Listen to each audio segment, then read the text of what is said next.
ஓம் அகத்தீசாய நம. ஓம் அகத்தீசாய நம. ஓம் அகத்தீசாய நம. ஓம் அகத்தீசாய நம.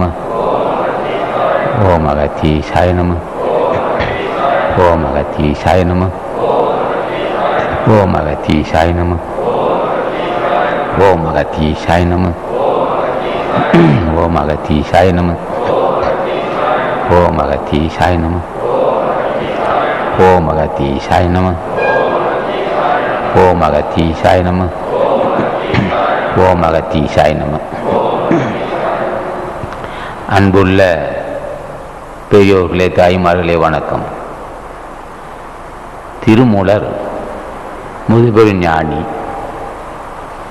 திருமூலர் முதுபெரும் ஞானி ஆவதற்கு என்ன காரணம்? பக்தி.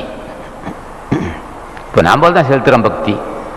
பொங்க வைக்கிறோம், புளியோதரை செய்கிறோம், சக்கரை பொங்கல் செய்கிறோம், எதை செய்கிறோம். சில பேர் ஆடு கோழி வெட்டுவாங்க, அவங்க பால் அபிஷேகம், தேனை அபிஷேகம்னு பல பேர் செய்கிறாங்க. அவர்களும் பக்தி செலுத்துகிறாங்க, நாமும் பக்தி செலுத்துகிறோம். அவர் விஷயம் தெரிந்து பக்தி செலுத்துகிறார்.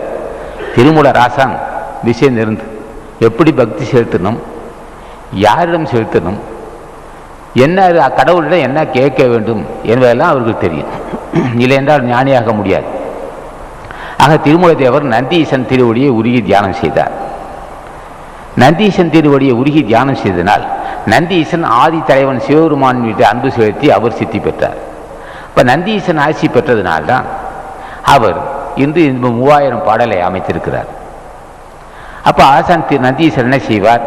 திருமூலதேவர் நந்தீசனை காலையில் ஒரு 10 நிமிடம் தனி அறையில் ஓம் நந்தீசாய நம, ஓம் நந்தீசாய நம, ஓம் நந்தீசான்னு சொன்னார். எதுக்காக என்னை அழைத்தேன்னு கேட்டார். அடியனுக்கு ஞான சித்திக்க வேண்டும், அதுக்குரிய அறிவும் பரிவுக்கும் வேணும்னு. அப்போ அவர் சொன்னார், இன்னும் உனக்கு பக்குவம் வரவில்லை அப்படின்னார். எப்போது எனக்கு பக்குவம் வருனார்? என்று என்னுடைய திருவடியை உருகி தியானிக்கிறாய்,